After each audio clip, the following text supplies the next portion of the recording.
শাশুড়িরা যদি blog video বানাইতো তাহলে তারা কিভাবে ভয় দিত ওইটা বলি শুনেন।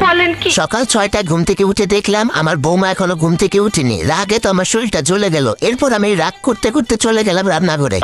রান্নাঘরে গিয়ে কাজ কাম কিচ্ছু করলাম না, শুধু শুধু বাসনগুলোরে ধুমধাম করে ফেললাম, এখানে ওখানে আওয়াজ করলাম। তারপরও যদি দেখি নবাবজাতির ঘুম ভাঙে, কিন্তু ঘুমটা তার ভাঙেনি। এরপর হাতার নাম করে একটু বাইরে গেলাম। বাইরে গিয়ে যার যার সাথে আমার দেখা হলো সবাইকে বলে আসলাম যে আমার বৌমা এত বেলা হয়ে গেছে এখনো ঘুম থেকে উঠে নাই।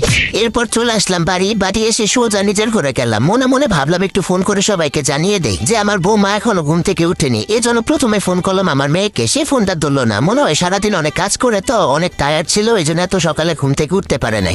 এরপর এক এক করে সবাইকে ফোন দিলাম, মাকে ফোন দিলাম, বোনকে ফোন দিলাম, আত্মীয় স্বজন যারা আছে সবাইকে ফোন দিলাম। ফোন দিয়ে সবাইকে এই সুযোগে জানিয়ে দিলাম যে আমার বৌমা এতটা বাজে এখনো ঘুম থেকে উঠে নাই। শ্বশুর শাশুড়ির প্রতি তার যে দায়িত্ব নাই এগুলো বলে দিলাম। এরপর আমি আর কি করব, টিভিটা চালিয়ে একটু টিভি দেখতে বসলাম।